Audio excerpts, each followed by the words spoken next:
All we need is a place to be and a few good friends for some company. If you'd like to stay, you don't have to leave. We'll leave the lights on and the door unlocked. If you drop on by, you don't have to knock. We're happy to share whatever we've got. Hi, I'm Clay, and this is Yarn About You, a podcast where I get to chat with people I know and love, as well as people I'd just like to meet and hear their story. Yarn About You would like to pay respect to the traditional owners of the land in which this podcast is recorded and acknowledge the elders, past, present and emerging, for their contribution and wealth of knowledge that they pass on from generation to generation. Today's guest is Vivienne Garrett, whose talent, creativity and warmth has left a lasting impression on everyone lucky enough to know her. Vivienne's an established award-winning actor with an extraordinary career spanning film, television and theatre. Her versatility extends beyond the stage and screen though. She's also a respected voiceover artist, accomplished theatre director, sought-after voice coach, dedicated acting teacher and a passionate yoga instructor. I first met Vivienne back in 1991 in Perth, Western Australia, when I attended a play she was performing in. I loved that play so much and her incredible performance that I went back to see it again.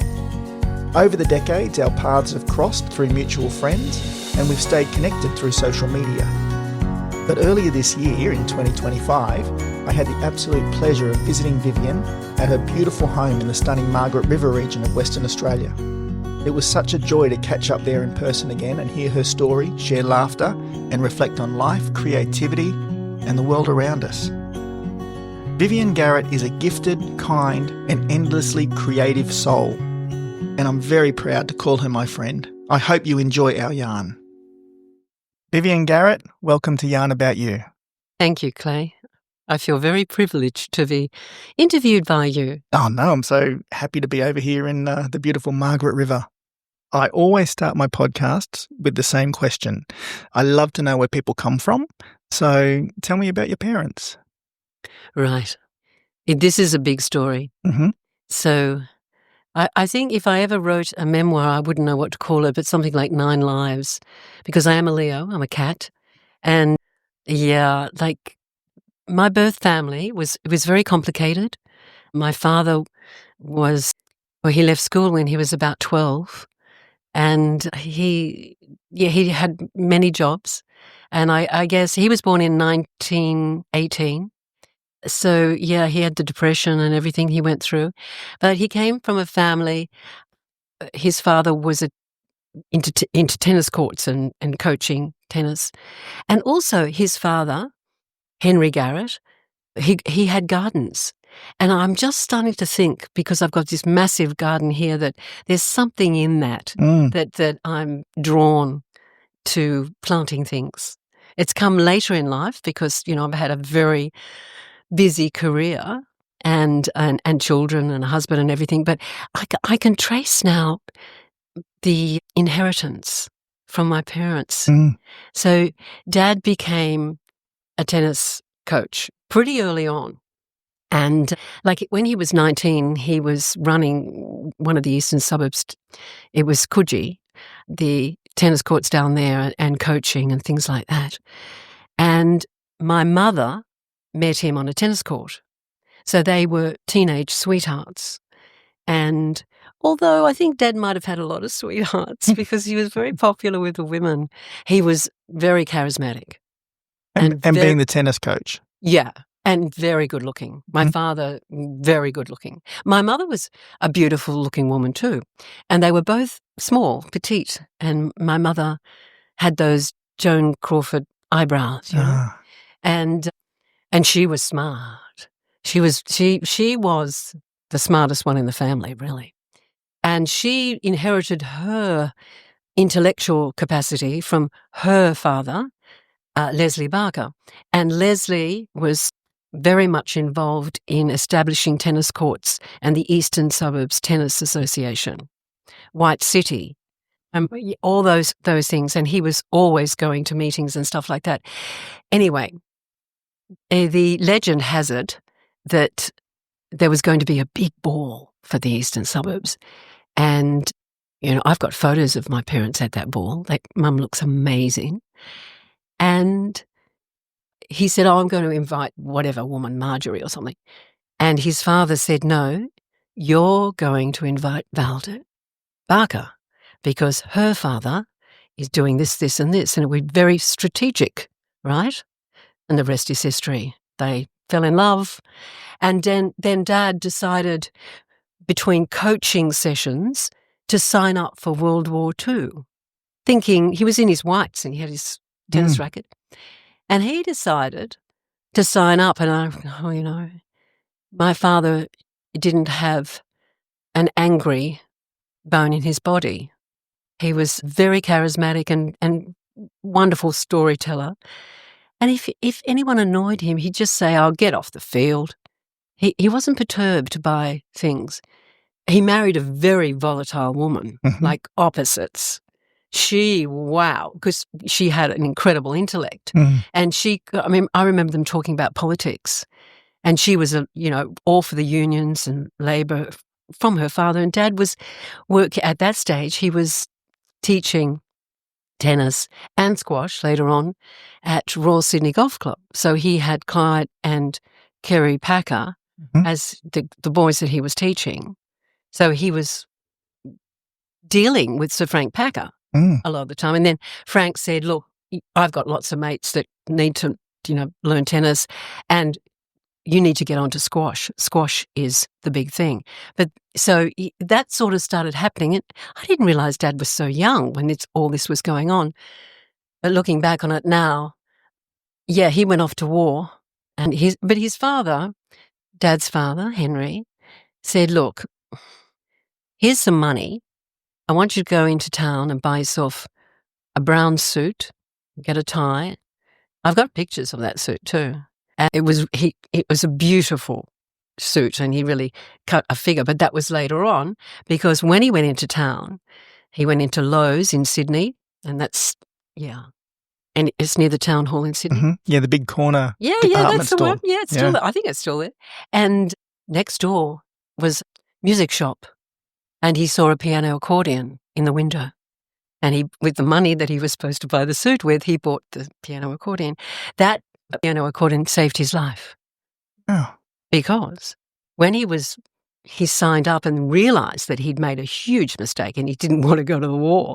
But he thought, I've got to go and, coach these kids down at blah, They said, no, you come with us now. And he was hauled off to the barracks in his whites with his tennis racket and everything because he couldn't believe it. And then he actually went AWOL. He left and went to tell his parents what was going on, and then they came and got him again and he realised, well, I think I'm going to war now. I can't get out of this. It's not that he wasn't brave. He just realised that, well, that was his destiny. Yeah. And you can't change your destiny because it made him an amazing man. Well, because he was in the 8th Division and he decided to take his accordion with him to the war, and he was in Singapore and he was captured and put into Changi, and he was part of the Changi concert party. And so he didn't go on to the Burma Railroad or any of those horrible places that they sent the men. You stayed and played? Yeah, because they liked the concert party guys, the musicians, to accompany them when the Japanese went into Singapore to go to the brothels and things like that. And then they formed concert party. And so he wasn't sent away, but he was there for 4 years. He came back from there and he weighed, well, he says he weighed, I don't know what it would be in terms of pounds, but it was like, he was, skin and bone, and he'd gone through a lot of deprivation, and he was half blind through malnutrition. So, and his teeth had been, I have photos that were sent to me by various people, but he became, evidently, because he's a resourceful man, and I think I get a lot of my resilience and resourcefulness from him. He became a bit of a king rat. He would climb through the sewers and go out and get things. Now, if they found him, they would have killed him. But they needed things in the camp, like they needed a radio. There's a fantastic story about him getting a radio because they wanted to know what was going on in the world. Yeah. And at Dad's funeral, this true story, these people showed up and they came up from Melbourne. They were the grandchildren of one of the men that Dad was in the camp with. And Dad had said, mate, you've got, you're ginger, you got white skin, you've got freckles. If you don't get a shirt, you're going to die of just sunstroke. So Dad got him a shirt, and that was a family heirloom. And they brought that shirt to. They say your father, saved our grandfather's life. So there are lots of stories like that, and a lot of people didn't believe it. Mm. Now, as a child, I knew nothing of this. Nothing. He didn't speak about the war. He didn't speak about anything negative. It was like he came back from the war, he started playing tennis, he became Australia's professional squash champion 11 years running. So your parents were already together when he went? Yeah. So how was that for your mum? Exactly. She and that's why they stayed together their whole life. So she had no idea what was happening to him or where he was, or what did she know? Well, missing in action, because the Japanese didn't allow Red Cross letters and things like that or any supplies. So, yeah. So they thought he was dead. And when Dad finally was released because the Americans came. Now, when they dropped the bomb and did all that, everybody knows that. But there was this anniversary when Dad was still alive, and he was interviewed by the papers to say, well, what do you think about that? And he said, look, if they hadn't dropped the bomb, I would be dead. I had 2 weeks left. And he said this to me before this interview. He said, I had 2 weeks. I knew I was going to die. He watched people die all the time. Mm. So why I know all this stuff, Clay, is because I went to look after my father for almost 2 years. What an incredible opportunity. Yeah. So, his story was so incredible. And as I said to you when we talked this morning, I have about 4 hours of videotapes. Mm. This was weeks before he died, sitting on his couch, holding his girlfriends, because Mum had died about, 10 years before he did. No, longer, actually. I could talk about my father all day because he was an incredible human. And so Mum didn't know where he was and no one knew, and his parents thought he was dead. Letters were sort of, I think they knew, obviously they knew he was in Changi or in Singapore. But, and then when he got out and he was telling me that the ship stopped in Darwin, they all went to the pub and stuff like that. He said they were so emaciated that a lot of them ate too much and drank too much and actually died on the way home because they hadn't been starved for so long. Yeah. But he looked after himself. And anyway, he ran into this woman. As I said, he really liked women. Mm-hmm. And at the pub, and she said, I work for the telegram office. And she let him in to the post office, and he rang his father. Oh. And his father answered the phone, and he said, hey, Dad, it's Jack. I'm alive. I'm in Darwin. And Henry, his father, said, oh, my God. He said, can you put Mum on? I really want to talk to Mum. And he said, Jack, your mother's dead. She died during the war. Oh, so no. she died of thrombosis. So it was a bitter, sweet homecoming. But Mum was waiting for him. So they hadn't got married or anything. They were sweetheart. They were young. And so, they got married, and that's just my father's side. Wow. But, What an incredible story. But Dad won the lottery. Wow. So he came back, and Mum was there. Mum's name was Valda, Valda Russell Barker. And, she could run rings around my father in terms of her intellect, and she was an avid reader. I think I read very early, and I've always been good at reading, and I read fast, and I've made a living out of voiceovers most of my life. When I graduated from NIDA, I auditioned for the ABC, and everyone said, "Oh, nobody gets in the first time at the ABC." So, yeah, I did lots of voiceovers and stuff, and I think that's from reading and my mother's legacy of her intellectual pursuits. She wanted to be a journalist.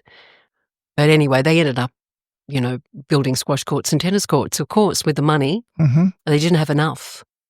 But Dad went to go and see Frank Packer, who was his sort of supporter and in many ways a mentor. But Mum was a unionist. I mean, Packers were the opposite side of things, so it was very interesting being in that household. But we grew up, my sister, I have an older sister called Christina and called Tina, and their lives were so full. Their lives were so jam-packed with stuff that we were sort of also runs, really. We like I have, friends with young children and my sons have friends with young children.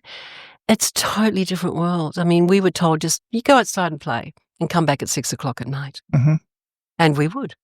And all the kids roamed in packs and there were a lot of development going on in Coogee at the time because my mother's father, Leslie, he being the sort of person he was in a lot of councils and things like that. So he found that there was some land for sale for lease, on a 100-year lease. Mm-hmm. And he applied to the council to put these squash courts.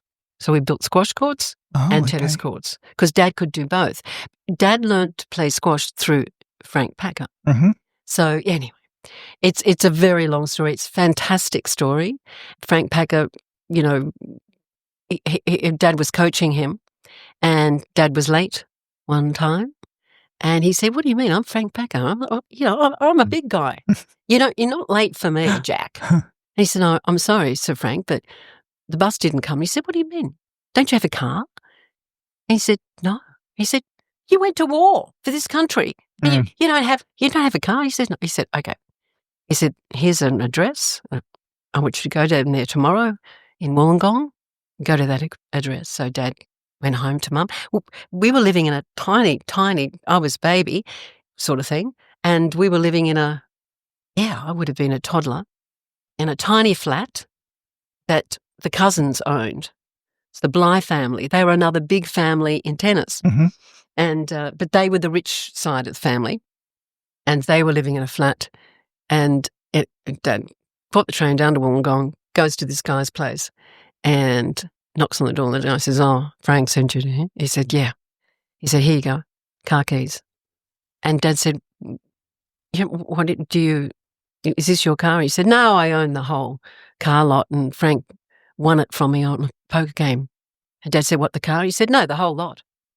Oh, unbelievable. So Dad drove home in the little, I think it was a Hillman, Prefect. Anyway, I've got a picture of me as a baby sitting on it. Wow. Yeah. So that was Dad's first car. And so when he won the lottery, he went halves with another bloke. And yeah, so it wasn't a huge amount of money in terms of those, it's not like billions of dollars like it is now.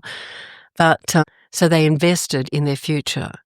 And my grandfather organised the squash court building and the tennis court building. And Dad was the front man. He was the man with charm. Mm-hmm. And everybody else did the hard work, I think. Wow. Yeah. So we were brought up on squash courts, basically. So my sister was a very good squash player and she was New South Wales junior champion. I was, I was New South Wales under 15 champion. I wasn't as good. And Dad, Dad said to me, "Every time you walk on a squash court, you're not playing the other person. You're playing yourself. Just remember that. You're playing your own mental, stuff that's going on in your head." He said, "You lost that game, and the sick blah, blah, blah, blah, blah." He said, "I could see it in your whole body language." And I went, and that has stood me in such good stead for being an actor. because you can't walk on stage with any fear. Fear will shut you down. Mm-hmm. And as you know, you've been there, done that. And working with a tribe of actors, I love working with actors. Mm. They're just the best because they're smart, most of them, and you work as a team. And with squash, even though it's a single game, your mindset is everything. And Dad taught me that. He didn't actually teach me much else, I have to say, because as I go back to my childhood, I realised that their lives were they had the best social club in the eastern suburbs. I've been to Bali, like with my son, adult son, and there was a guy in the pool that my son Dominic got talking to him, and he said, Garrett squash courts? Oh my gosh. You know, that was in Bali. He said, yeah, everyone used to go there because it was such a great, and people joined the social club. So we had about 50 people in this social club. So, you know, not every weekend, but say once a month, they'd have an event. At one of these events, I got up and sang because I love to sing. Everything was about, you know, jumping around, dancing, singing for me. Mm-hmm. And Jeff Harvey used to play at the squash courts. And Jeff Harvey was the musical director of Channel 9. And he said, they're doing a kids show. And Vivienne, you know, would she like to audition? And my parents said, oh, yeah, maybe, okay. And so I went off to Channel 9. And I remember they didn't even come in. My parents did not come in to the studio. I got out of the car, walked in by myself, and you know, Jeff Harvey was there, and and Penny Spence, who actually was one of the first NIDA graduates.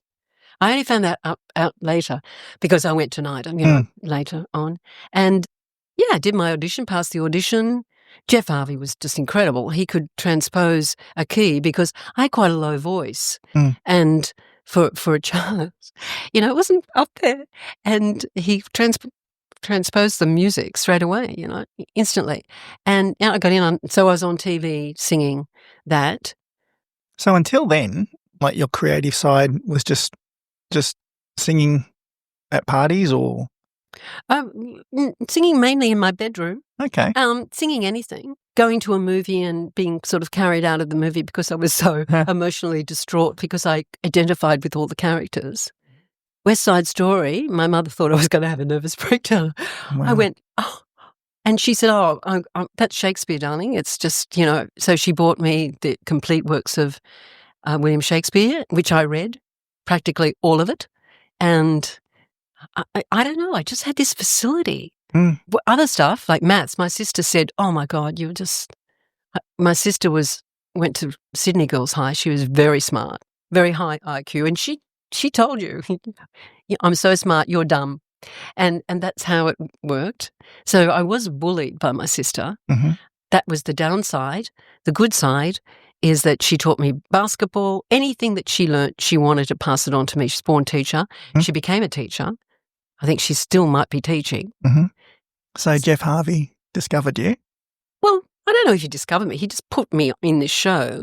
And after, I didn't even know how many, it was very casual. My parents didn't really talk about it, or someone's got to drop her at the studio, and then the hairdresser, they used to get you all made up like ridiculous, you know, like a beehive. Can you believe it? This sort of 10-year-old with a beehive. It does look ridiculous.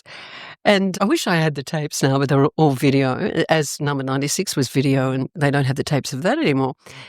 But yeah, so, but I was in primary school and missing a lot of school, which was great. I hated school. From the day I went to the day I left, I hated school. My sister loved it. And I'd come home from school and she'd set up the schoolroom in the garage. I'd go from one dreadful situation in a classroom to a worse one with my sister who would, you know, And I didn't absorb any maths and all that. I just didn't have the brain for it. I have a calculator that does everything for me. I hear you. I had no concept. And because she was always on at me, I got a block about it. I can understand that. And I just went off on my thing, and it was just a thing. I mean, I wouldn't say that I was damaged from it. I think what happened, And I think you have to use those things in your life that happen to you that you think, oh, this is awful. You go, well, wait a minute, what's the story behind this? And so I've always been able to, dissect something in terms of, in terms of what it means emotionally and what it means intellectually and what, I don't know. I can remember once when I was probably 11 or 12. Yeah, maybe I was 12. I remember sitting down with my mother, who was always busy. My parents were always busy, right? Mm-hmm. So we didn't have we had fun with the social club. Mm-hmm. But my mother ran those squash courts.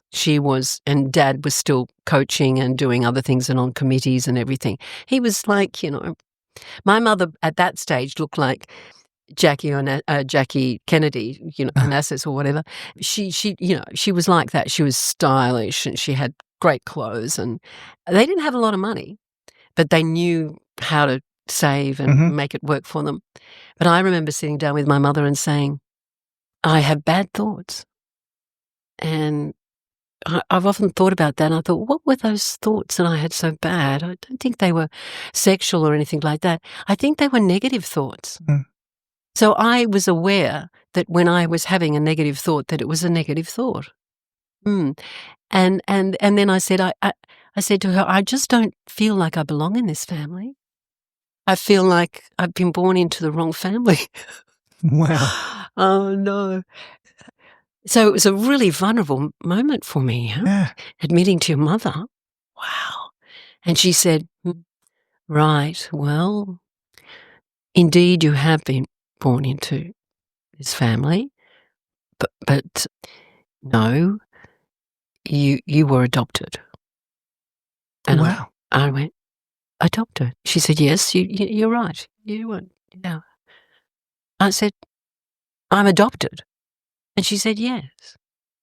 Long pause where I felt like I'd been, hit over the face with it. Yeah. And she said, oh, don't be silly. You're the spit of your father, Vivienne. And got up and, put the kettle on. Unbelievable. I've told that to friends and they go, that is that's cruel. Wow. But that was the environment. And, she would to string me along like that. But, so I think, okay. So a lot of the time in my childhood, I didn't feel safe because I hated school and I never knew what was going to come out of my mother's mouth. Mm-hmm. Dad was this charismatic thing and my sister was my sister. And so I had a very vivid inner world, I read, I had a book of poetry. I had my grandfather's typewriter. Mm-hmm. I would, write stories on the typewriter. And we also worked. So the kids would work in the squash place. In the squash courts, put people on and off squash courts and stuff like that. And my sister and I often said, two young girls growing up in that environment, nothing ever happened to us. How come? I used to walk into the men's room at the end of the thing and just shout out, anyone in there? Mum would say, I'll go in and just check. You go, what? Mm. You look at it now, nothing ever happened. And I found out from my sister decades later that Dad had said, anyone who touches my daughters, I have a gun, I have a rifle under my bed left over from the war, and I'm going to shoot your head off. He didn't have a rifle. He couldn't shoot anything. Dad was a pacifist. He said if everyone could listen to music or play music or sing, there'd never be any wars. Wow. Yeah. But so, we never had any, it was a fantastic but terrifying childhood in lots of ways. And, I've had this experience on stage where you have this complete and utter mastery on stage. It doesn't happen often where you're completely absorbed in what you're doing, but you're also in the moment and sparking off everything. And I go, I think that's because I didn't have a very safe childhood. That I think safety is overrated in some ways. If you know who you are, then you can feel yourself in any situation. Yeah. Yeah. Yeah, and I've, like, I was working with an actress once and she said, "Oh, your skin's lovely." I said, "Well, it's olive skin. I've spent most of my time in the sun, it's not that good." She said, "Oh, you must have had a protected life." And I said, "Well, I can count 7 times where I could be dead. I've looked death in the face." And she went, "Oh, really?" And I went, "Yeah, absolutely." And she said, "Well, name a couple." And I said, "I've had a gun, a real gun put to my head." Wow. Mm. That's a lot. That's a lot. And it wasn't in a movie or a play. Yeah. Was it a robbery? Yeah, it was. Oh. Yeah. And they were junkies and anyway, we were living in a shared house. Yeah. If anyone's read Monkey Grip out there, it was sort of a house like that. And there were heroin addicts that we weren't. Absolutely. You can't be doing what I was doing. And be that. But anyway, that's just one of the times when I was traveling to India, because I left everything and my career and everything and went off and went journeying to India. Oh, there's so much in that. And yeah, a guy sort of chased me and I realized I wasn't going to outrun him. And it was in Penang and I was staying on the top of a hill in an acupuncturist's house and in a little shed out the back. And but it was, I always think you're always warned in some way before, because I was on the beach with a whole lot of travellers and backpackers. It was the 70s. It was 1975. And I was on the beach and they said, "Where are you staying?" They were all just staying on the beach and sleeping. And I said, "Oh, I'm up the hill," and he said, "Are you walking home tonight? It's a full moon. It's a crazy time. Are you going to walk back?" And I said, yeah. But I put all my gear in a sarong and wrapped the sarong around my shoulder and I picked up a stick. I'd never done that before because that was the warning. Are you walking there? Well, and yep, could hear this person following me, footsteps getting faster and faster, and he caught up with me. And I thought, I can't run my way out of this. So I just started. I had been. I'd met Muktananda, who was a great yogi, and I planned to go to India to see him. And he'd given everyone a wonderful mantra, and I just started running and screaming this. It sounded like, when people say, "Oh, or you have those dreams where you can't speak because you're so terrified." Yeah. Oh my God. The sound that came out of me was enormous. And I was chanting this mantra and this guy was running after me. And then I thought, oh, good, there's a place. I can see some lights. And some guys came out because I'm making so much noise. And the guy stopped. The guy that was chasing me stopped. And they came out. The guys came out, and I looked and I thought, wait a minute, there's one behind me and 5 in front of me.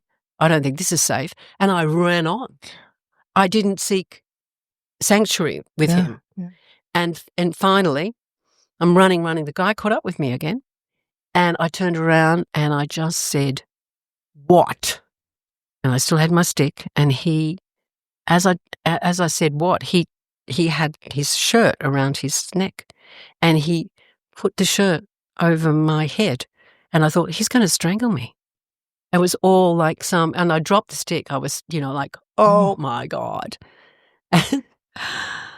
Anyway, he lurched towards me, and my knee came up and, connected to a part of his body that would have really hurt him. So got him in the crutch, and I fell back, and then I just ran like I've never run before, and I was safe. I got back there and I waited all night. Now you're looking really sad, but this is a good story because it's an incredible story. I remember sitting it was a tin shed at the back of this place because I was going through Asia on $1 a day. It was those days when you did that. And there was, now all the backpackers come here and they get work and, they get visas and stuff like that. But we couldn't do that. We were going through these countries. And I remember going back and sitting on the bed and meditating till the moon, was taken over by the sun came in, and I went, okay, I've got to get out of here. So that's just 2. Mm. And there's another, 5 to go. So, yeah, it's been an interesting life, but, bravery is something, you've got to be brave. You can't live your life under a rock. And I had the most amazing experiences going through Southeast Asia and ending up in India. And, when I got to India, that's a long story, but I thought, oh, gee, why do I've come all this way to go to an ashram. An ashram are going to be meditating and chanting and, just not doing much. Maybe I should, go into town and eat strawberries and go to a cafe and meet people.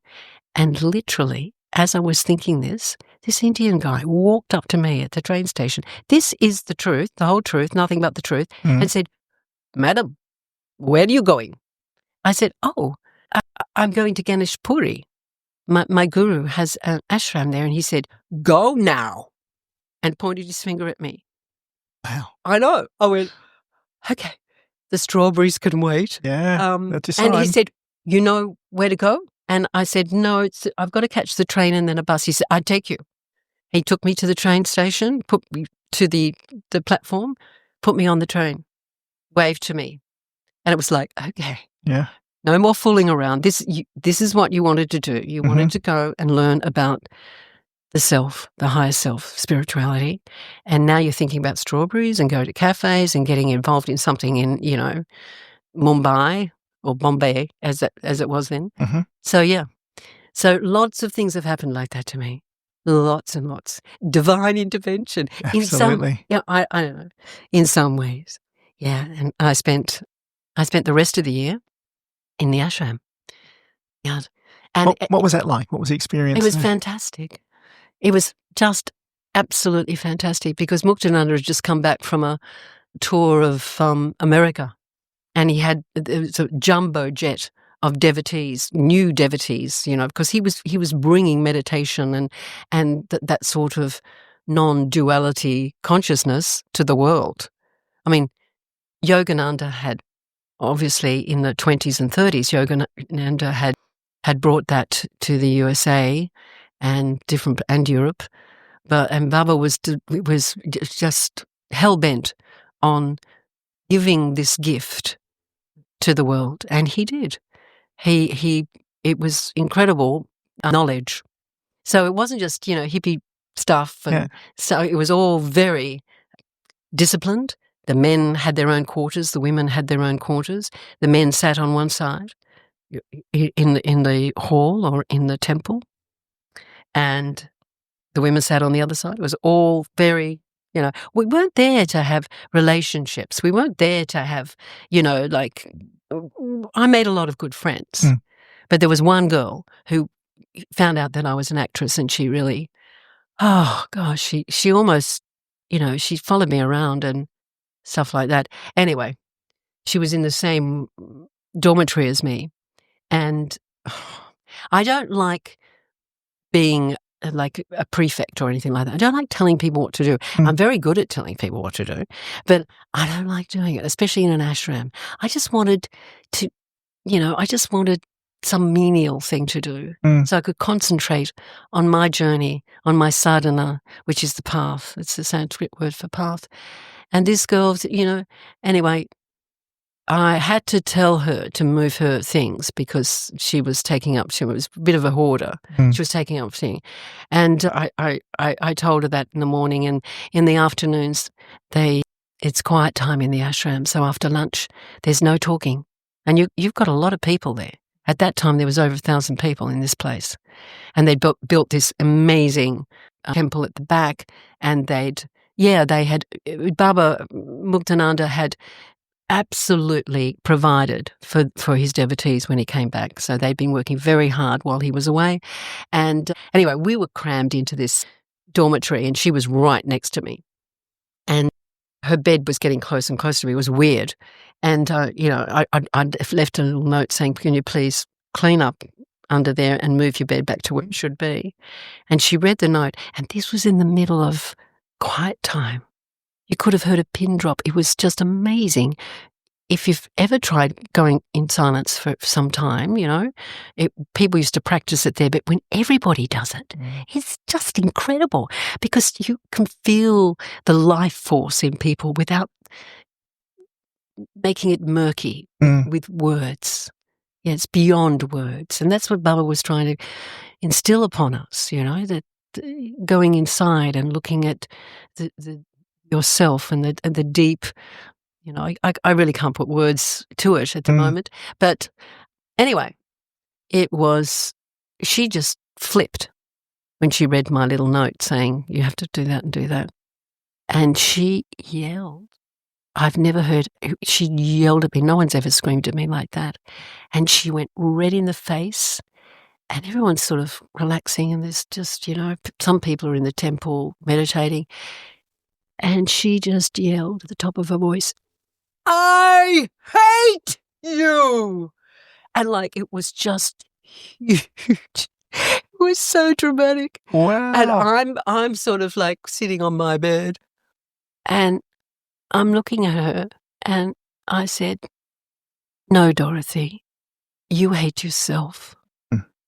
And her eyes went and then she sort of burst into tears and ran out and went, oh my God. But it was amazing because obviously, after a day or so of processing that, she said, can we go and have coffee? I need to talk to you about that experience. It was amazing. Thank you. All my negativity came into my body at that time and you were a channel for it. And you told me it's not you, Vivienne, it's me. It's all my anger, and I said, I would love to have that conversation with you, but I don't want to. Yeah. I said, you don't need it. You got it. Finito. That was good. She said, oh, but come. I said, no, I didn't come here to be friends with anyone. I just came to do sadhana. So I was there for quite some time. Wow. Yeah, but anyway. So absolutely life-changing experience being there. Oh gosh, yes. Absolutely. There's the picture of Muktananda and there's the candle. He's passed away. But So how long were you there? Well, I say a year, but it was under a year that I was there. I made lifelong friends. Some of my best friends I made in that. Not people like Dorothy, and I wish her all the best. Mm-hmm. But I didn't want to talk about. She'd been an actor or was trying to be an actor in America, and I didn't want to talk about acting. I wasn't there for acting. I was there to find who I was because, like the child of, the 10-year-old child saying, I think I think a lot of people can probably understand this after COVID. What world are we living in? Where do I fit in? How can I live an empowered life without, hating people, without, going through the separation? Because, Baba's message was God dwells within you as you. So, you are divine beings in a physical body. And all the great prophets have all said that, kingdom of heaven is inside. That's it.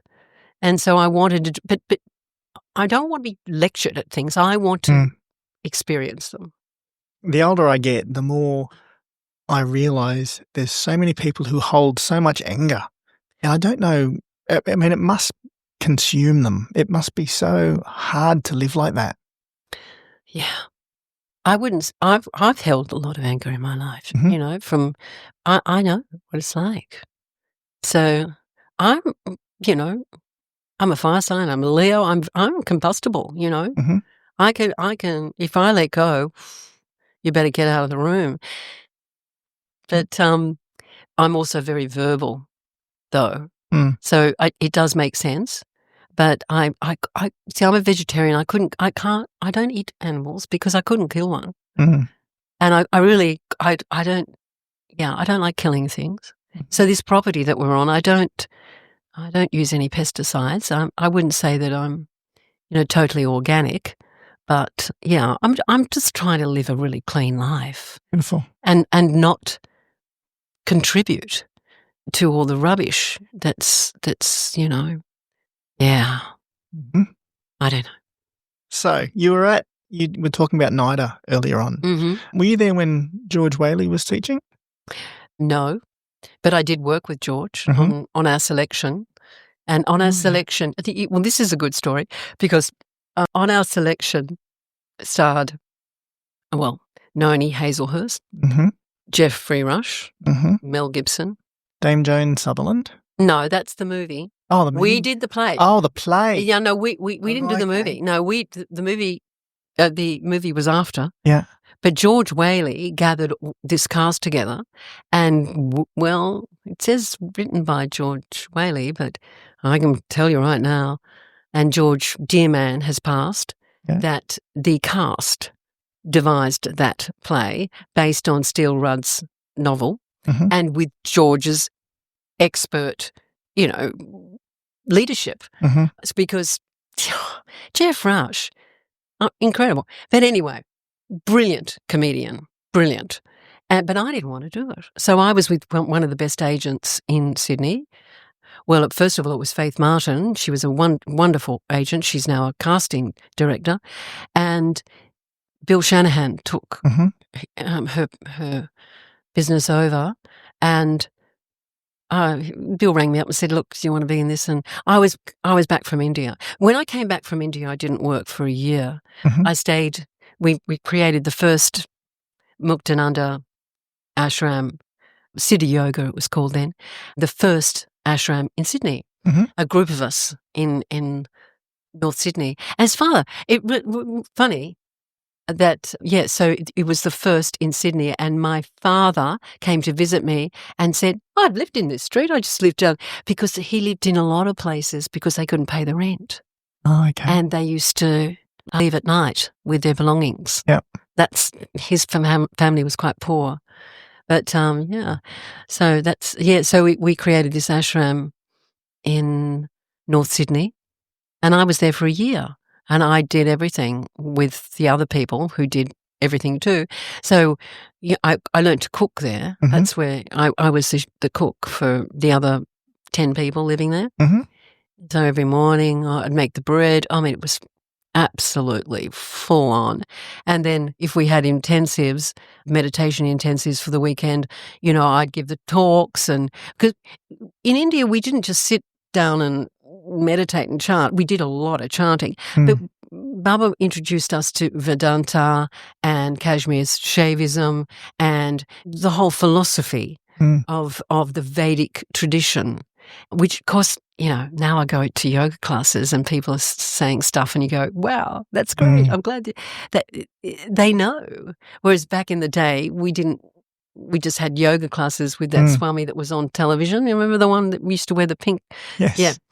And it wasn't talked about. It wasn't understood. Now there has been such a rise in interest in the mind. What is the mind?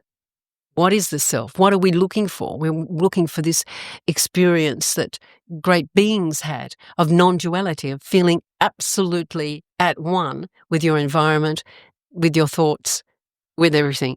And there's so many different ways to access that information now too, which is... Absolutely. Absolutely. You just, I get feeds on this all the time, and some of them are good, some of them are like, what? Anyway, so we were in North Sydney, and I was doing all that, and then I was writing a lot of poetry. Oh, gosh. Yeah, I think I threw it all out, which is really silly. But, and one day I woke up and went, okay, I've been here a year. It's time to go. I've got to get back to my career. What have I been doing? Oh, no, it's fine. And I'd been away for a long time, and I thought, I'll write a letter. And I wrote a letter to George Ogilvy and Rodney Fisher. So I don't know even how I found out maybe I wrote it to their agent. And anyway, because I'd worked with George before, and when I went to South Australia. So I've worked with most of the major theatre companies in Australia. And, I mean, George is probably the most wonderful director I've ever worked with, George Ogilvy, because he's passed now, but he left such a legacy. He touched his actors with some magic, He would look at you when you're working and go, oh, it was just so wonderful. And, of course, Rex Crampon, which I'd worked with him in Performance Syndicate, another amazing scholar, academic, but he'd let us do, when we worked with Grotowski when he came over, because Rex had the Performance Syndicate, and Grotowski's group said, well, we'll do some workshops, and the Arts Council said, well, you do them with this guy, with Rex Crampon. So we had that thing with him where that's where I learnt to improvise. I was so scared of improvisation, I couldn't do it. I was good with the script. But Rex I say, I don't know, and he'd go, yes, you do. He said, you work out everything before you do it, Vivienne. I said, do I? I said, I don't think I have a technique. And he said, oh, yes, you do.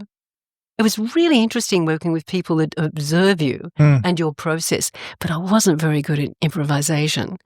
But Rex would accept anything that you gave him. It was like no censor. Watching Gillian Jones and Nico Lathouris do an improvisation that went on for an hour, riveting.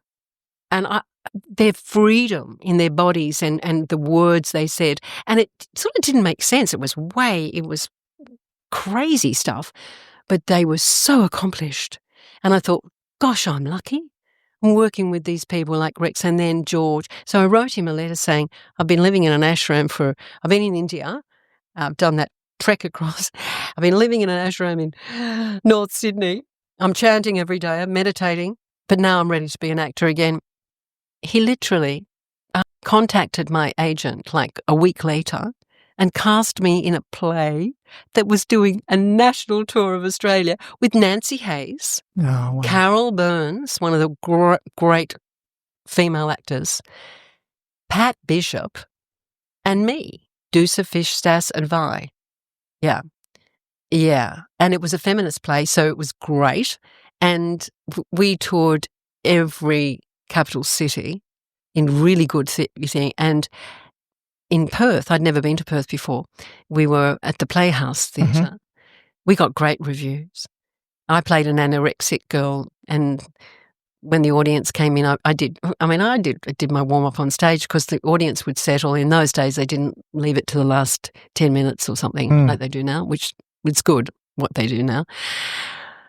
And so I do my whole yoga routine before the show on stage. And and then the lights went down, and then George was always great at picking music, and he had this, just brilliant. And working with those girls, Nancy Hayes said she taught everyone to tap because she took us for little tap dancing classes. Carol took us places because she was incredible. She'd say, let's go to Rottnest Island, let's go here. So she was like the tour manager. Pat taught us all how to swear. That was great. Drink and swear. And she said, Vivienne taught us yoga. Yeah, that's what Nancy said. We had a great time together. So different people. Yeah. So different. But, yes, so he cast me in that play. And I was back. I was lucky enough to meet George Ogilvy. He directed, I was in a movie for the bicentennial called Touch the Sun. It was a series of 6 Australian movies. Oh, wow. And George Ogilvy directed one of the other ones. So I got to meet him at a few functions, but I never had the opportunity to work with him. But I've heard nothing but wonderful. He was a very spiritual man and a beauty. Anyway, he ended up going to the ashram after working with me. Yeah, because I tell him stories. I say, this happened, George, and this happened. And, he went off to the ashram and became a devotee of Muktananda's. Oh, wow. Yeah, I know. Incredible. Wow. But because he was a beautiful soul and he understood what was going on. But anyway, yeah, I've had lots of opportunities, but there's no, as you can see, there's no timeline really. I'm going all over the place. Oh, that's what life is though. But everything. How did you? When was NIDA? When was that in the scope of things? Was that after the ashram? Oh, God, no. I went to NIDA when I was 17. Mm-hmm. So I'd been singing on television, Yeah. and I can remember the day that I decided to be when I was 5 years old, people would say, "What do you want to be when you grow up?" And I'd say, "I'm going to be an actress." Like, I used to say that at 5. Yeah. And they say, "Oh, don't you want to get married and have kids?" And I said, "I want to have children, but I don't want to get married." Mhm. Wow. Like, what? My parents used to just roll on the floor laughing at the things that came out of my mouth. But, really, Yeah. that's what I decided. I did eventually get married, but and I had 2 sons to my ex-husband. But, yeah, so I remember coming home from the studio and I'd been singing. I remember the song I was singing. Oh, that's listen to the rhythm of the falling rain. That song, it was very popular at the time. And the director had sort of said, "Oh, hold the boy's hand and then do this and do that." And I didn't want to. And I remember thinking, "Oh, they're just telling me do stuff and sing." And I thought, a little voice in my head said, "Singing's never going to be enough."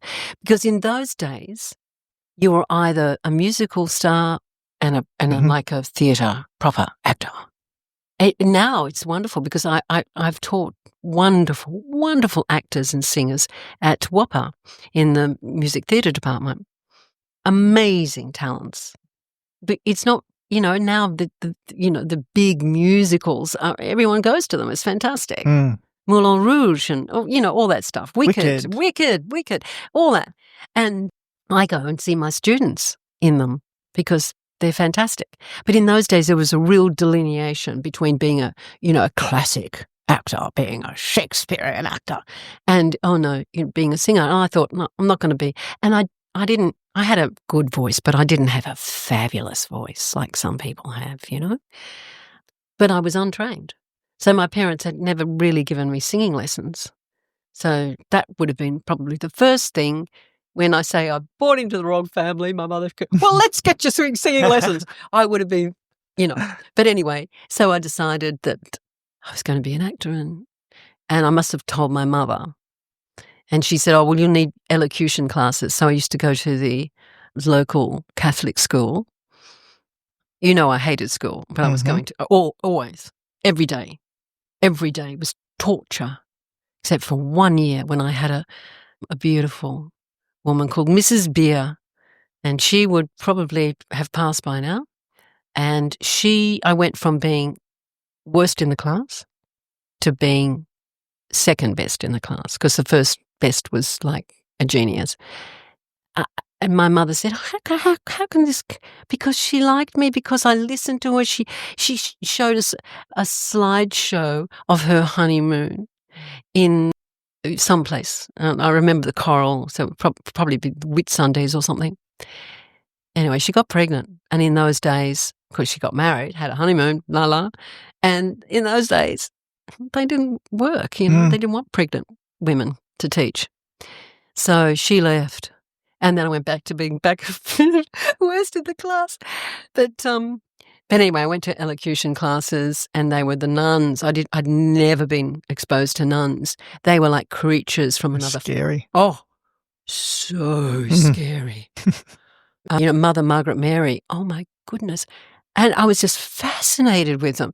But anyway, they got another woman called Annette Cosiris, and she saw something in me, and she gave me things to read.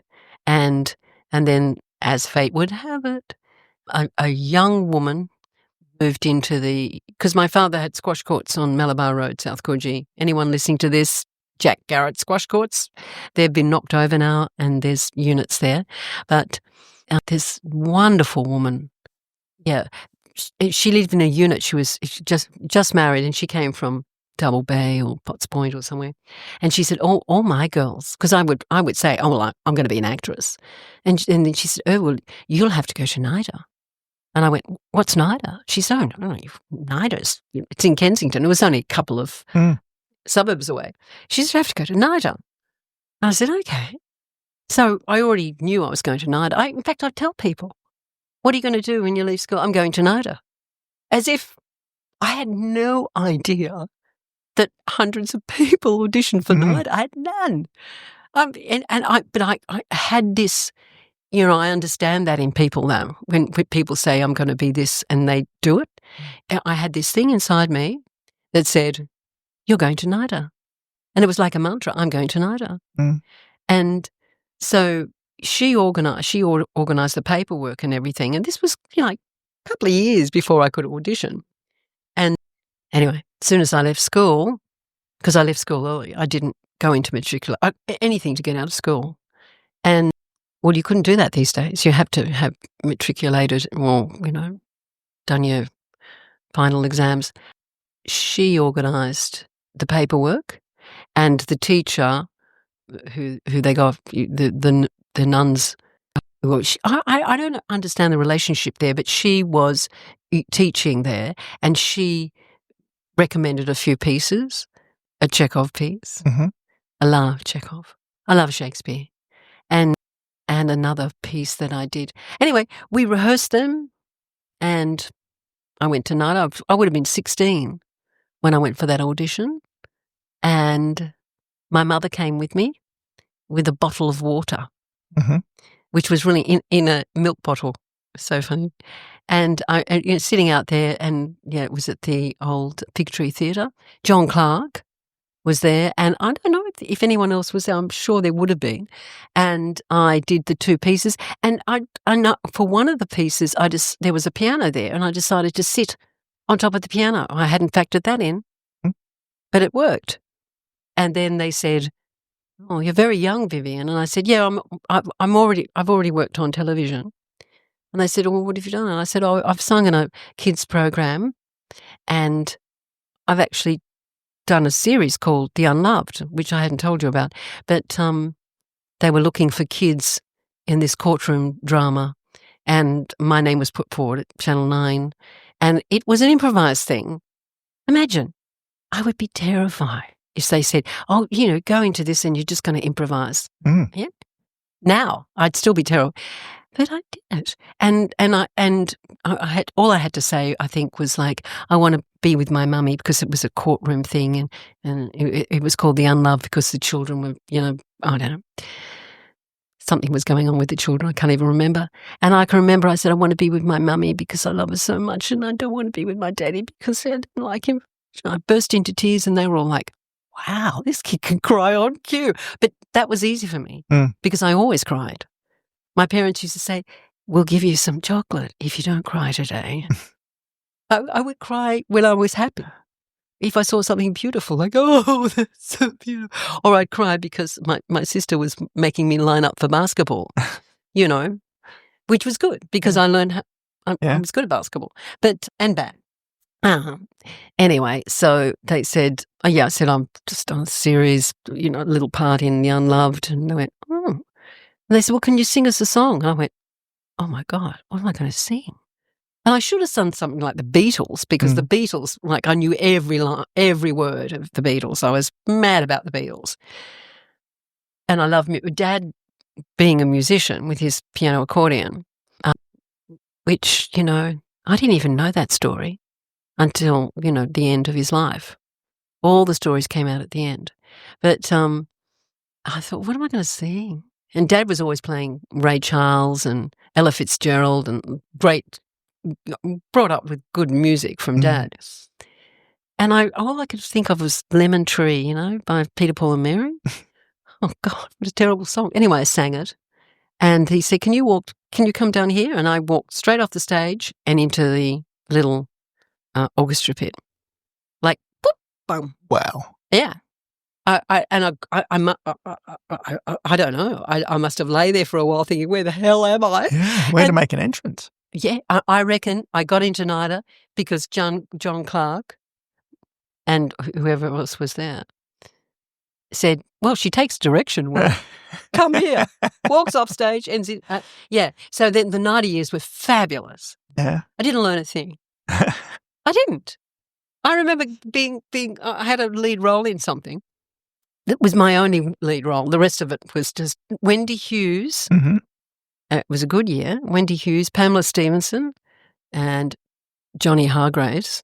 Fabulous. But Johnny was older than all of us. He'd been a school teacher. He knew what he was doing. and he was involved in amateur theatre before. I didn't have a clue. Didn't have a clue except, I knew that I was with the right family this time. Yeah. Oh, yeah. I just took, duck to water. Loved it. Every single minute. Took up smoking, like massively. There's always a Marlboro. I've got some shots of Nida with me, a big Marlboro in my. Anyway, but didn't get very many chances. Yeah. And I was put in a play, and I got it was a lead role. It was Hedda Gabler. Imagine, 17-year-old girl does Hedda Gabler. Ridiculous. And it was a 10-day quickie. I had to learn the whole of Hedda Gabler 10 days. in 10 days. And Michael Bodie directed it. Johnny Hargraves was the best thing in it. Wendy Hughes played the maid. Oh God, she was funny. We tried to do so much to make ourselves seen, Like Wendy and I used to go, when are we going to get a lead role? Anyway, we blocked it, but we'd never done a run of the whole thing. So when the audience came in and we did a run of the whole thing, I realised all I did was walk around the coffee table the whole time and smoke cigarettes. It was appalling. And I hate guns. I hate anything to do with armory or stuff like that, killing. I don't, So I had to handle a gun, but Denny Lawrence was in it. He played Judge Brack, and I had to pull back the curtain, so to kill because she kills herself. She shoots herself in the head, as most people know. Well, the curtain got stuck, and I couldn't. And I thought, I'll just leave it. And because I hated the gun, I put my arm out with the gun in it and turned my head to the side because I didn't want to look at it, right? And, of course, the audience saw this hand to this gun coming through the curtain, and they laughed. It was like an uproar. And then the thing fires, and then they come across and rip the curtain back, and I've got blood all over me. And, wow. It was riotous because they were all fellow students. Yeah. One guy came up to me and said, "That's the funniest play I've ever seen. You're Lucille Ball. You're so funny." I said, they tore me to pieces, didn't they? In the review of it, and said, yeah. And I said, "Well, I'm sorry, but no one has really taught me how to act yet. I don't know how to act." It's so changed now. Everybody, because I've taught at WAPA and everything, and you're given great opportunities and a system, like there's so many great acting teachers and great books you can read now, and ways of deconstructing a script. And, no one had ever told me about inner dialogue. Your inner dialogue, like when you're saying something, but that made so much sense to me. And so, second year was great because I fell in love and had met, the first sort of man I'd ever, fell in love with. He was beautiful and kind, intelligent. See, my mother, apart from being all those other things, she'd call them hunches. I've got a hunch. Bit of a hunch. And my sister and I'd roll our eyes. My sister and I had a lot of fun together too. And Mum would say, she met the first love of my life, and she said, "Oh my goodness, you're perfect for each other. Absolutely perfect. But it won't last because you're too young." And she was dead right. It was the 70s. I mean, it was like everything was happening in the 70s, and there was a lot of sex going on. We were in love, so we stayed together, and I think we were together for about nearly 6 years, all through the number 96 thing. But second year was great, and I worked with John Bell and Richard Werrett. So those two came to NIDA, and everything changed. They were young and they knew what they were doing. They'd come from London, and the old guard, the other teachers that were there, left after first year, and thank goodness, because none of us, I don't think, would have lasted. A lot of people left. Imagine being auditioned for NIDA and saying, no, I don't want to be here, because they had better things to do with their life. Yeah. But second year was fabulous. I was in Midsummer Night's Dream, and John Bell directed me in that. I played Hermia, and it's a very favourite role of mine now. And yeah, it was really great. So here we go with number 96. We were at the final showcase, and I didn't choose a very good showcase, actually. And I don't think anyone was impressed by my showcase. But anyway, we had to, after you do your showcase and the agents are there, luckily a few agents had come to see Midsummer Night's Dream, because I remember Liz Mulliner and Hilary Lindstedt, they'd come. And I remember Hilary saying to me, yeah, you got it, girl, which I thought was really lovely. And anyway, the showcase, after you do that, you go up into the upper tote, from which, was based in the University of New South Wales, the old tote. And there's an afternoon tea, and you get to meet people. And I was up there. I said, it's the end of night. I've gone through this 2 years at that stage. And Denny Lawrence comes up to me and says, hey, there's an American guy over there. I said, the guy with the cigar in his mouth? He said, yeah, and that's Bill Harmon. And they're going to do a TV series, and he wants to meet you. I went, wow, okay. So Denny takes me over, and Bill Harmon, with his big fat cigar in his mouth, pulls it out and says, oh, no, not her. The good-looking redhead at the back. And I went, I nearly died of shame. Are you serious? No, of course I'm serious. That's what happened. And Denny looked at me and, I think he mouthed, sorry. And then he went over to get Katie Shield. And Katie came over. I left. Wow. I got my bag. That feeling, of shame and being shamed in front of a group of your peers. I picked up my bag, and I think I went home crying, And my mother said, oh, that's the worst thing that ever happened to you going to NIDA. It's really changed you. And I mean, yeah, I got a good education, and that's what I wanted to do. But anyway, so because I didn't schmooze and I didn't contact anyone, and I just stayed home. I was living with my parents because they lived around the corner, and I was young, I was hardly ever home because I was either at NIDA or at my boyfriend's place. Mm-hmm. And he was living in Darlinghurst. It was really cool. Right in the hub of we used to go to King's Cross every weekend if we had time off. And yeah, we had great time, fabulous time, and lifelong friends. In fact, I spoke to one of them yesterday.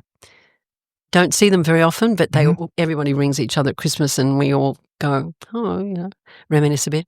But anyway, I didn't get an agent. No one wanted me because I didn't schmooze. My thing wasn't very good. My presentation at the showcase was pretty poor. Pretty poor.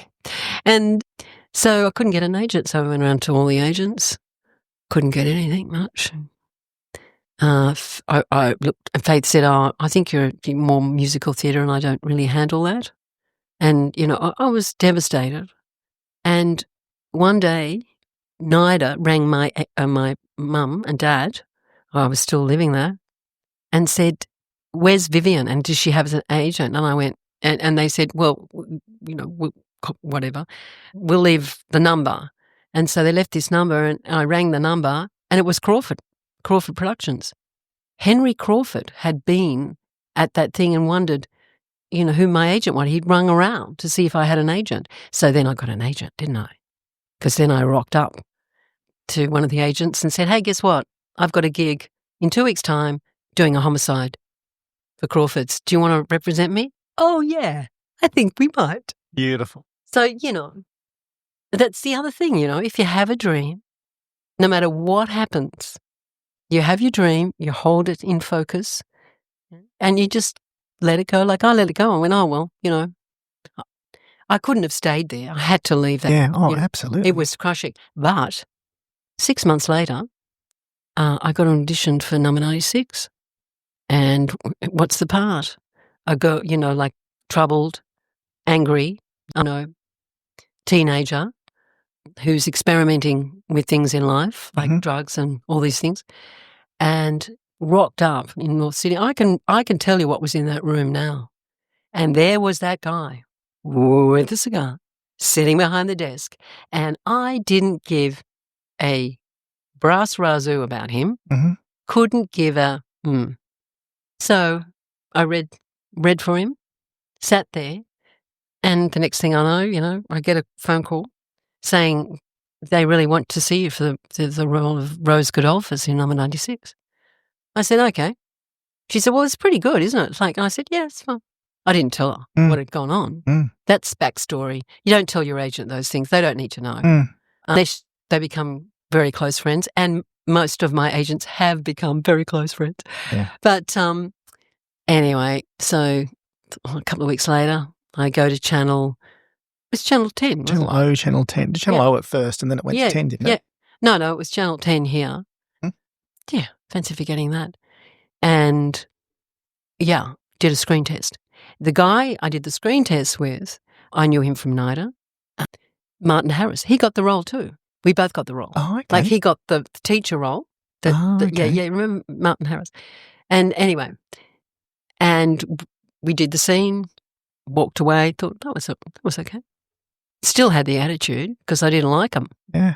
They'd humiliated me. Yeah, like he could have said something nice to me. Oh, darling, whatever. But he said, no, not her. Yeah. It was just such a dismissal. That's what it was like in those days. It's much easier now. I mean, still, people, upset you and let you down, but people don't talk to each other like they do. Not her or what he. That they were. Anyway, I didn't get a phone call from my agent. It was finally because we didn't have a phone. I had to go down to the phone booth and call up my agent and say, what's going on? She said, oh, they're having callbacks. I said, they're having callbacks? Well, why aren't I there? She said, well, you're not there. I said, no, I should be there. I know, I did a good job. She said, oh, Vivienne. She said, if you're going to go on like this, you didn't get it. They're having callbacks with other people. Move on. And I just said, oh, okay. But I think I got it. And she said, drop it. I thought, okay, drop it. She ran back the next day, said, they want to offer you the role. I said, so what was the callback? She said, they all liked you so much, they thought, it can't be right. We'll see some other people just in case. And they're there. And then suddenly, I'm in this, number 96. And boy, and that's a story for another interview. That's absolutely massive. But overall, good or bad memories from number 96? I couldn't get out of there quick enough. Yeah. Well, as you know, I'm friends with Abigail. Yes, I know that. And she doesn't have good memories of number 96 either. No. But that, there's so much there. I have very good memories about the actors. Joe Hasham, great guy. He and I used to just laugh. Abigail, total professional on the set, amazing. Newer lines, very kind.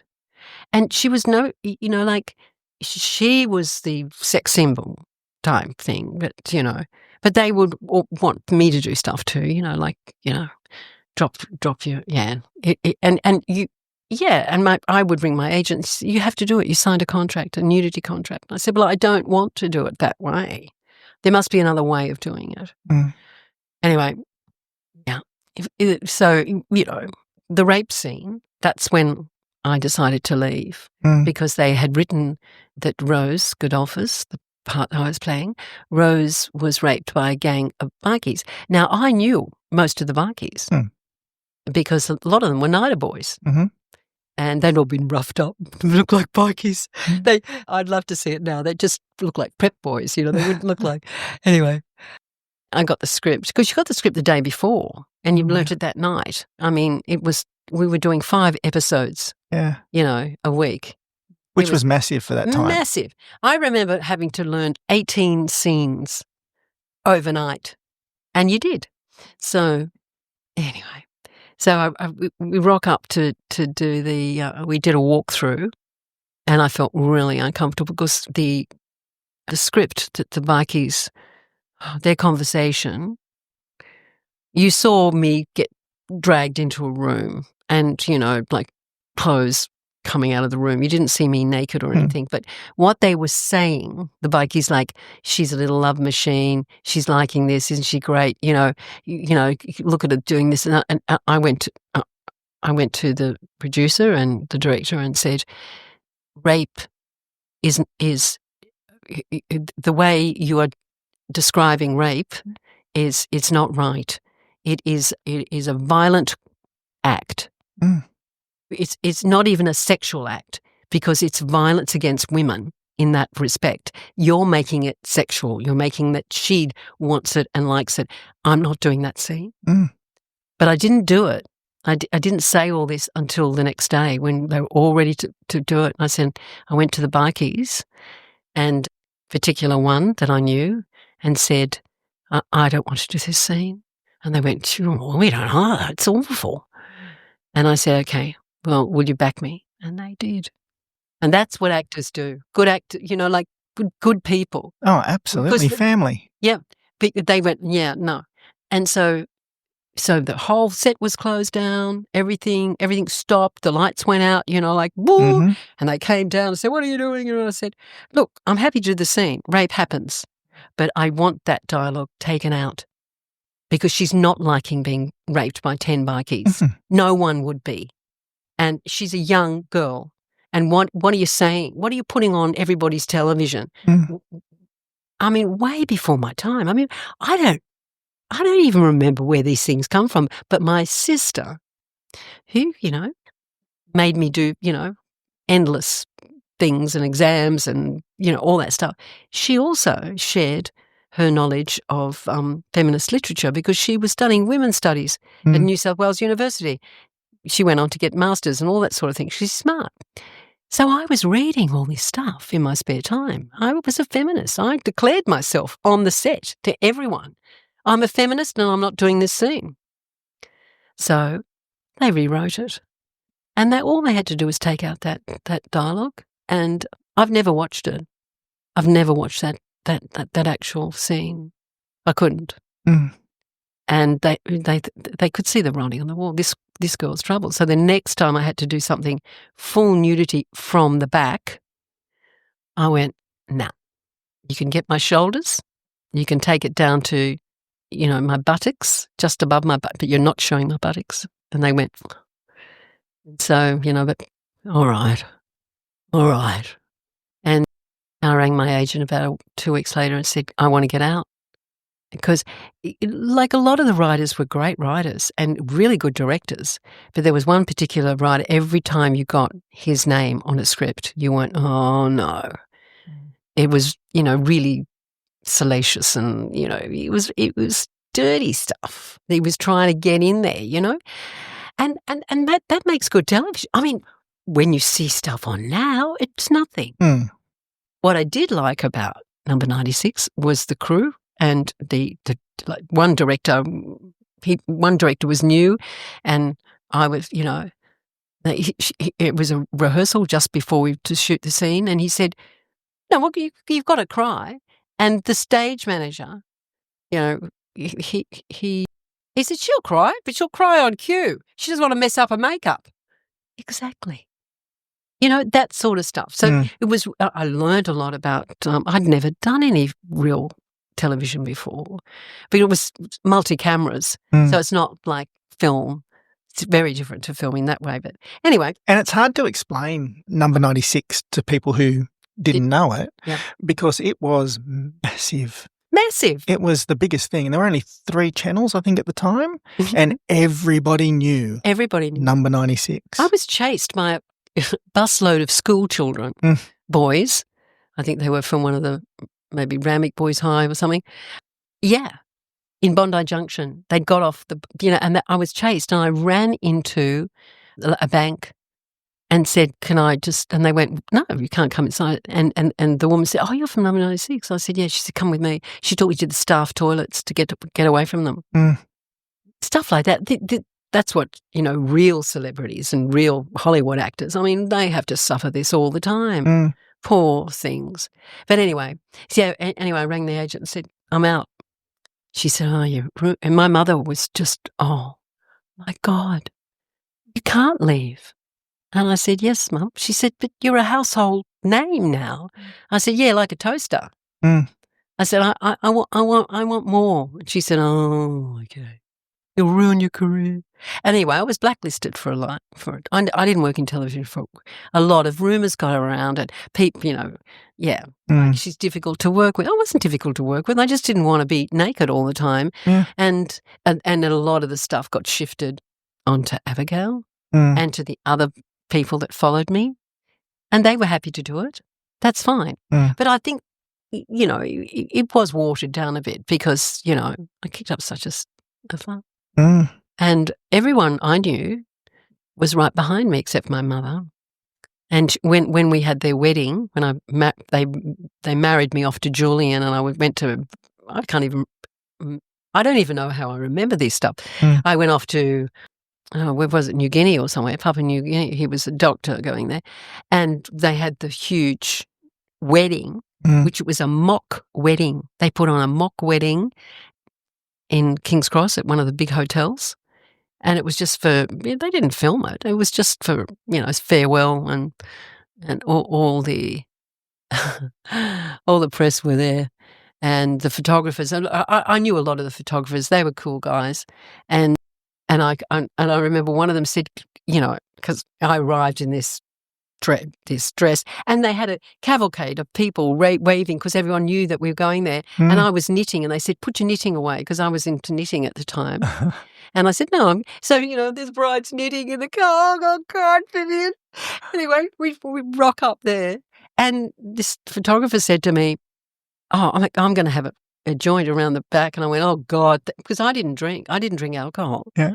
And he said, "Do you want a puff?" And I went, "Oh, yeah." So I was having a horrible time. And then I had a puff of this joint with this photographer and came back in and went, "Yeah, let's party," It was so funny.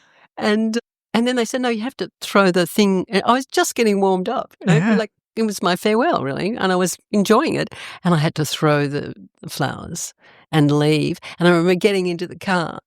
My mother said, "Can you pop past our place? I just want to see you in a wedding dress once because you'll never get married." That's what she said to me. "You'll never get married." And I said, "No, Mum, I'm going straight home." And I got into the car, this cab, and he looked back at me and he went, "Oh, sorry, love. What's happened?" Because he thought I was a real bride. Oh. Leaving on my own in a taxi. It was hilarious. I just burst out laughing and said, "Well, that really ends the night." Wow. And I went home to my boyfriend and the beautiful people I was living in this shared house in Ruthven Street, Bondi Junction.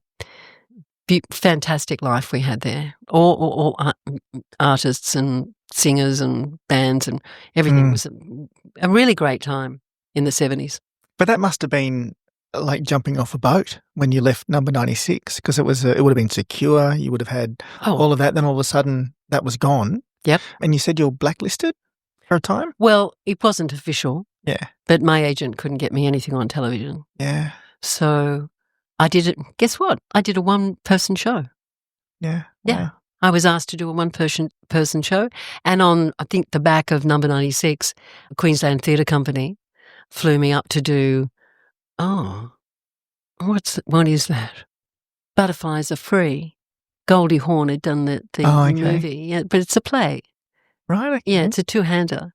So I did a one-hander when I got out for Q Theatre, and then I did Butterflies Are Free, and then I was off and running. Yeah. Yeah. Yeah, because you've done a lot of television, you've done a lot of theatre. Where's your love? Theatre. I haven't done a lot of television, I don't think. Not, I mean, these days there's real vehicles for good actors like Asha Ketty, they create things for her. Yeah. And that other wonderful actor that I just, we've got some great Australian actors. Guy Pearce. I mean, he's up for a Golden Globe or something at the moment, isn't he? I mean, great actors. And Mel, I mean, working with Mel was, and Jeffrey, I played the boy in Waiting for Godot. And watching those two, and Robert Menzies was in it too, and amazing people. I've worked with them, just sitting there in the studio with Mel and Jeff, watching them devise all this comedy into this very difficult play, Waiting for Godot. I played the little boy, the little shepherd boy. And amazing casting. And then I've gone on to do plays with Jeff on our selection. And I mean, Mel Gibson, you have to be in a room with Mel Gibson to know he's one of the greatest actors of all time. He is amazing. He never did the same thing twice. He was always going deeper and deeper. And, you know, I've worked with another person like that in Perth, and he was only young, like Mel was. And I said, there's only one place for you, Hollywood. But he didn't have the confidence to do it.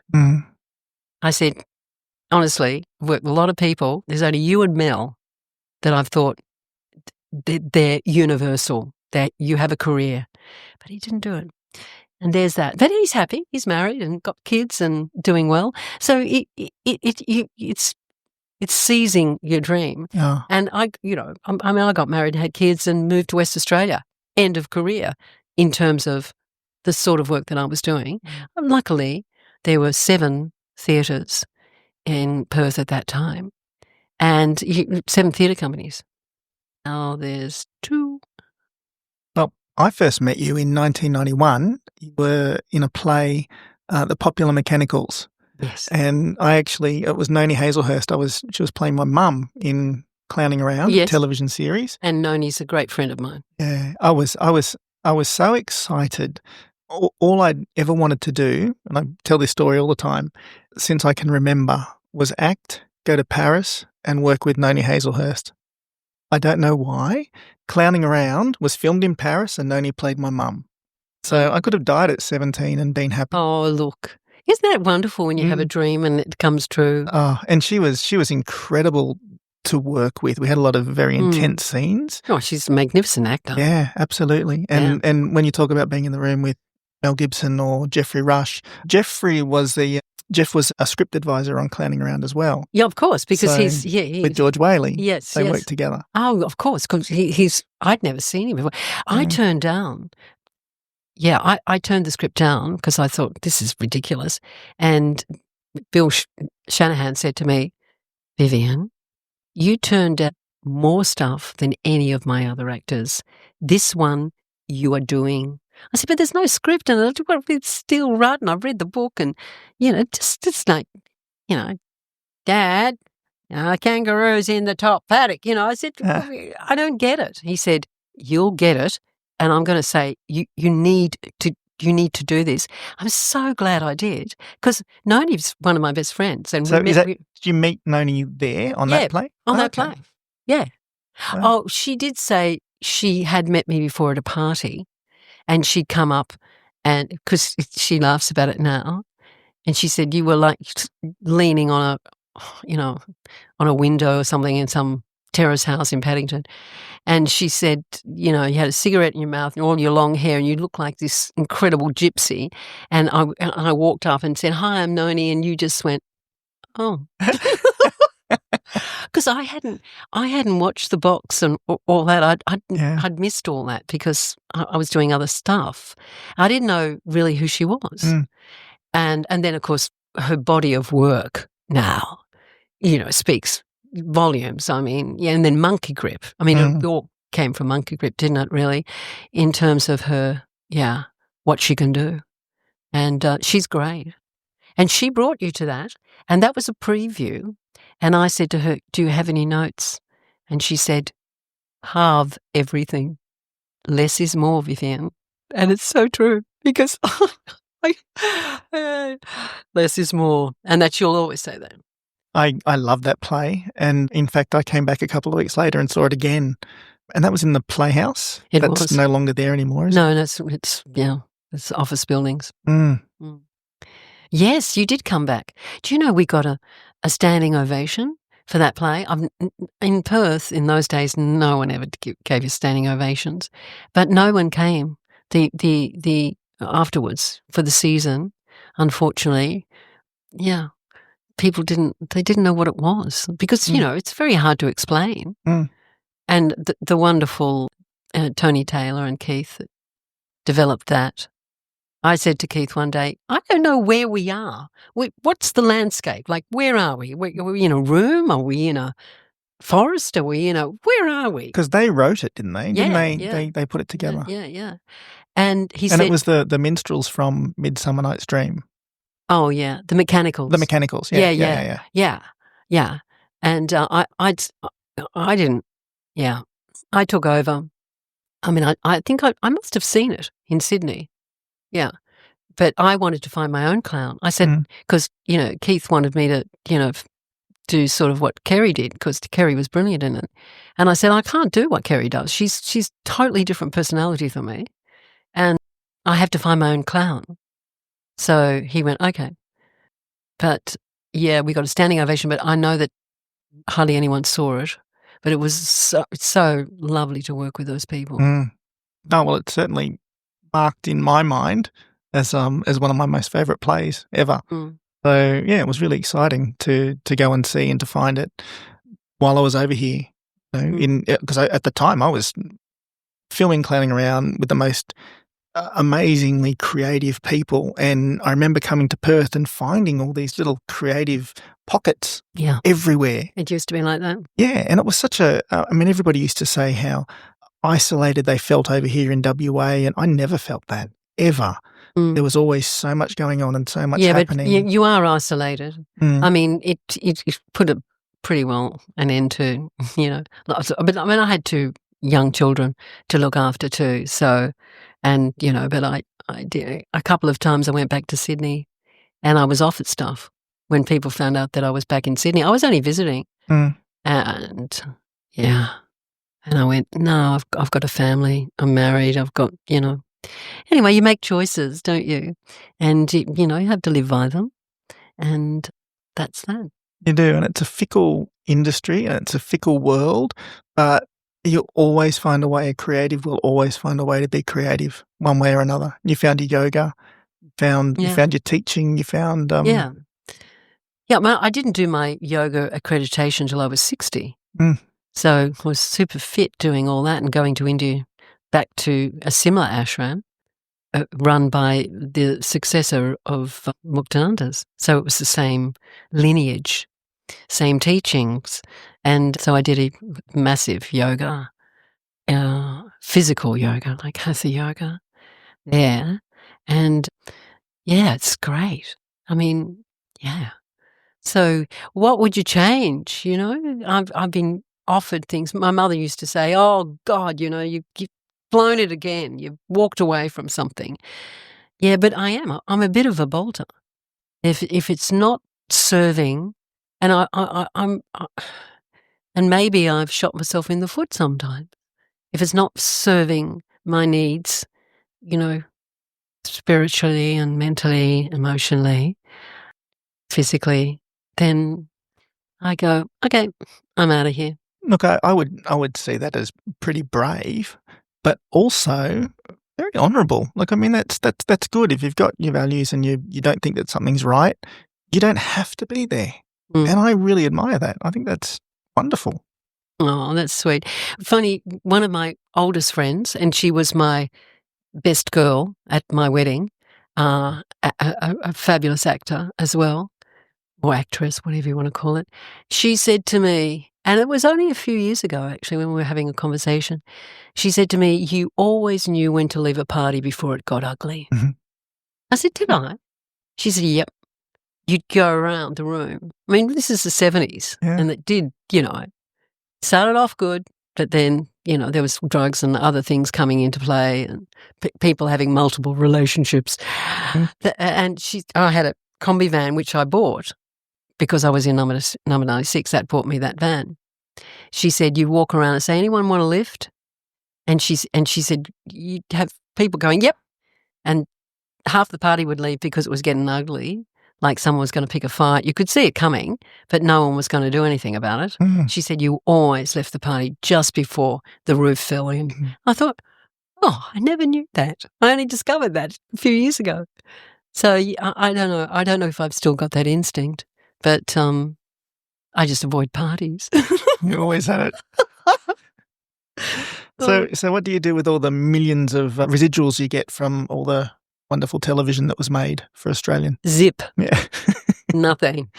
I know, it's so terrible when you see so much that still is out there, that the actors who put so much into it, people think that there's so much fame and fortune, and it's not always the way. Oh, it's changed. Mm. And, now we have intimacy coaches. Mm. One of my dear friends she works from England and Spain. She's a Perth girl. I worked with her here.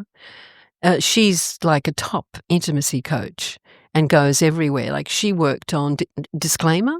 All right. I haven't seen it yet, but I know that Greta Skarki's daughter's in it, and Layla. Yeah, and it's pretty full on, apparently. Yeah, apparently. And she said and I go, oh, but She said, yeah, but you're old school and you've been through all that. And you, of all people, Vivienne, should understand. And I said, no, I do understand. But, simple things. She said, look, it's really good when you've got kids on set. Kids have to sit on set.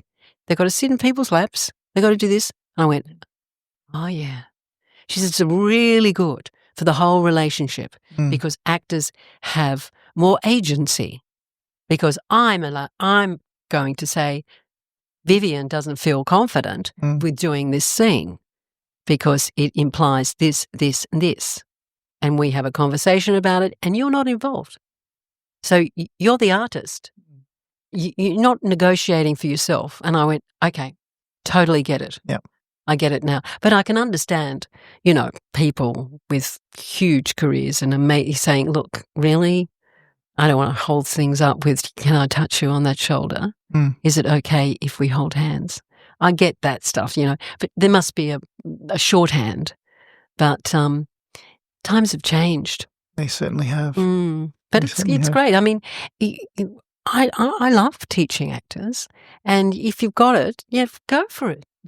The sky's the limit. You only, it's like, me saying, I'm born in the wrong family.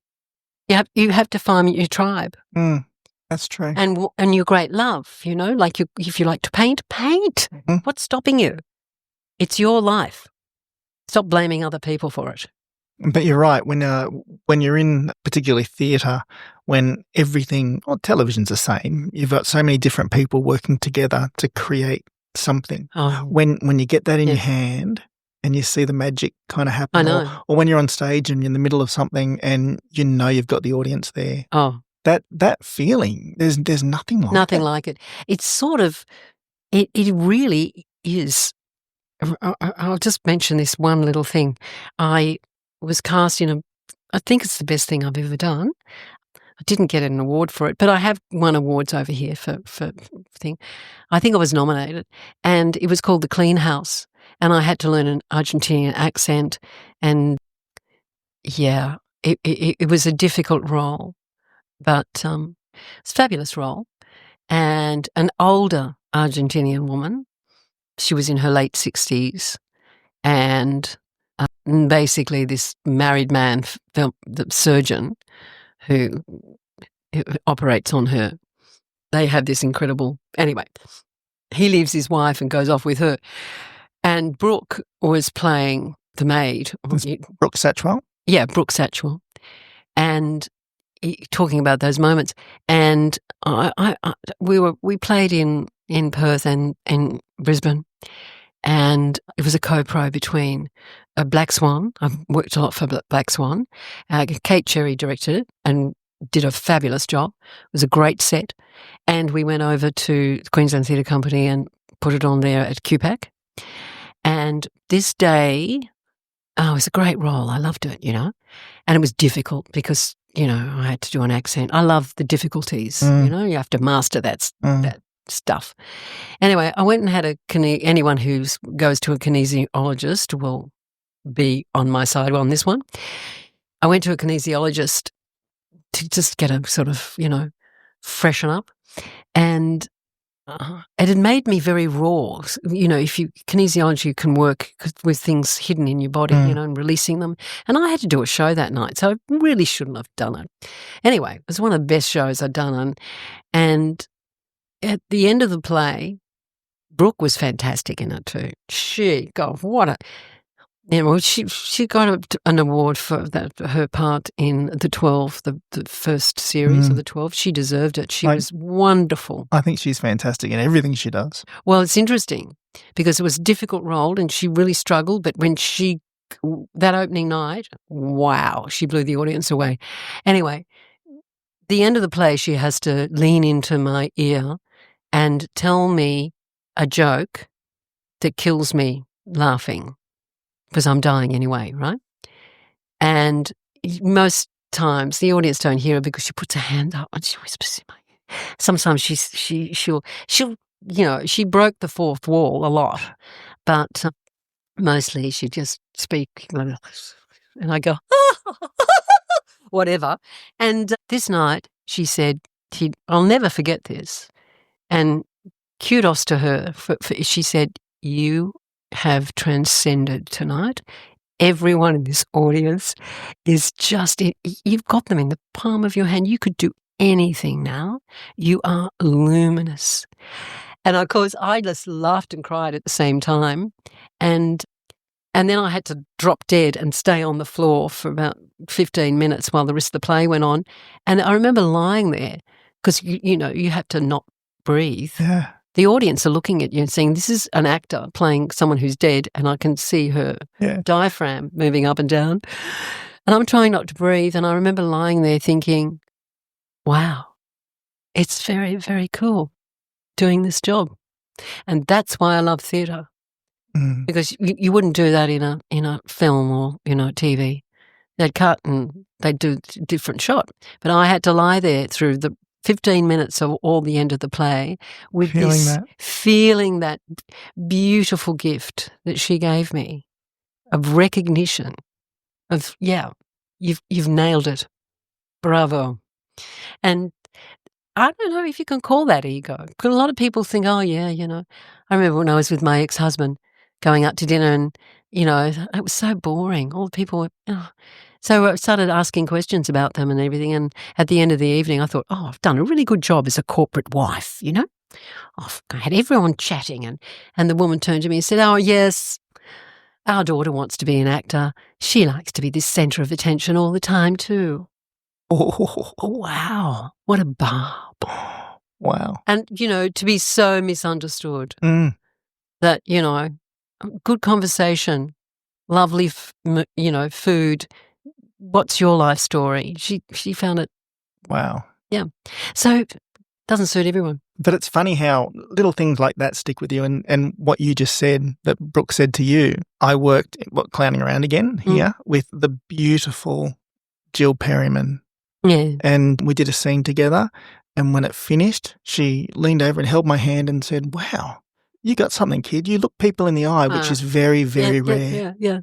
And that's always stuck in my mind. And then I just thought, wow. I know. That came it's just affirmation, and you don't get it. We have so many rejects. I mean, you know, there's lots of things that I still audition for. Yep. They're going to make a film here and they want local talent, but they end up getting someone from Melbourne or Sydney. But most of the time, it does happen. Sometimes they don't. But yeah, you get so many rejections. It's part of the craft, is learning how to deal with, I didn't get that one. Well, when I was younger, I had quite a successful little career when I was still in school. And people say, wow, you're really successful. But they didn't see the 10 to 15 auditions I was going to a week. Yeah. That you get rejected. Well, now it's all screen tests online. Yeah, from home. Strange. Self-screen test. And you have to organise, I have to organise a camera or do it on my phone. I have to get my neighbours. I mean, I live in a rural place. I've got a couple of neighbours that are very obliging and come over and read with me. But it's not like being in the room in a studio with the director or with the casting agent, or the casting director, who knows the look or the style of the film. Like Grunt, I auditioned for that. But when I saw it, I thought, oh, it's big. Everybody's big. Everybody's like a big cartoon. I didn't do my one like that. If she'd said that to me, if she'd been in the room, would have said, oh, no, it's clowning around. And I was being far too serious. I don't know why I didn't get that. Yeah. So there is this thing that we want to be in the room with the director and the casting director. Oh, I think and that's the same reason why, like I said before, doing these podcasts, I could do it over the phone, but there's nothing you need to be able to talk. Oh, absolutely. It's totally different. Yeah. You sitting opposite me in my own home. Yeah. Thank you so much for coming. Thank you so much for being part of this. I really appreciate it. I've loved you since the day I met you anyway. Oh. And it's so nice to get to know you better today than I ever have. So thank you very, very much. Thank you. I've enjoyed it. Yeah, looking over your past, I mean, wow, there's a lot there. 9 lives. All of us have 9 lives. Everyone's got a story, and that's what I love about this. Yeah. So thank you so much, Vivienne. Yeah, thank you. Om Shanti. Yarn About You is a Centre Stage creative production. Follow us on Facebook by searching Yarn About You, or visit yarnaboutyou.com.au for more information about the podcast and our guests.